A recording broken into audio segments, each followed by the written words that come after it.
Hi, welcome to this first week of our study called Continue.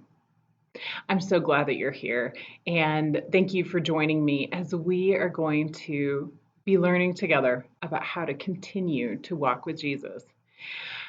Our study is based in Philippians chapter 2, verses 12 and 13. And these verses say this: Therefore, my dear friends, as you have always obeyed, not only in my presence, but now much more in my absence, continue to work out your salvation with fear and trembling, for it is God who works in you to will and to act in order to fulfill his good purpose. And so, as we are beginning this study called Continue, what I want you to do with me is to think about this. Continue what? What is it that I am supposed to be continuing? Continue to do this is what Paul says here in Philippians. It is to continue to work out our salvation. Now, it's really hard to continue something that you haven't begun yet. Anybody remember back to school? Right now, I'm in grad school, and I know that when I have an assignment, it's really hard to keep going if I haven't gotten started yet. Anybody else have the same problem? It's also hard for me to continue to do my housework. It's hard to continue and keep up with it if I haven't begun yet. Now you guys have some insight into some of the challenges in my life. What I want for us is to continue to work out our salvation. And so it's really hard to start. It's really hard to continue what we haven't started. And so what I want to do today is just take a peek at this word salvation so that we can know that we have begun and that we can continue. In Romans chapter 10, verses 9 and 10, these are the words that Paul also uses.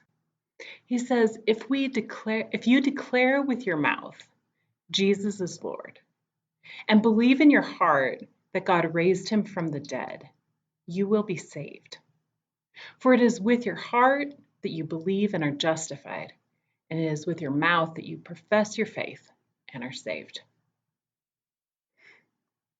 Salvation has a starting point. It has a starting point, and it's way back in time. It doesn't begin with anything that we did or that we do. Salvation began with God. At the point that Jesus died on the cross, salvation became possible for us, and it is rooted in the resurrection of Jesus. This is the singular event in history that you need to believe in order to have salvation. If you believe that Jesus was raised from the dead, then you will be saved. When we believe in our heart that God raised Jesus from the dead, and we say with our mouths that God has made Jesus the one that we must follow, that is when we begin our journey of salvation. Now, you heard me right. Salvation was something that happened in the past, but it's also something that keeps on going. It keeps on going. And that's what Paul is asking us to do as we continue to work out our salvation. At one point in time, you may have had the opportunity to believe, to commit to a life where you put your faith fully in Jesus. That is the moment when salvation began, and salvation continues into the future.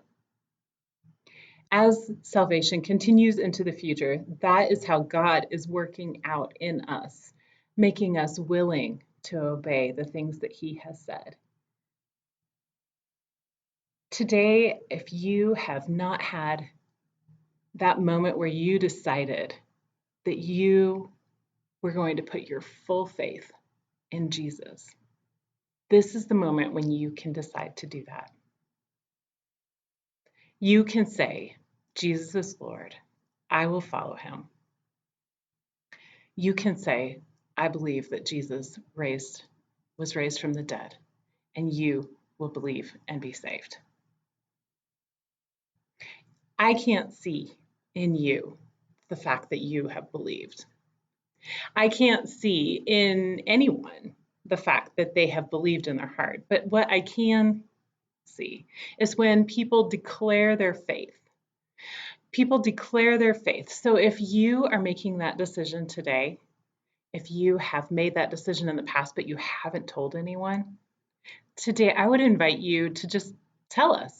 That's what declaring means. Just tell us that you have made the decision to follow Jesus. Even if that was a really long time ago and you're sort of embarrassed that you haven't told anyone, that's okay.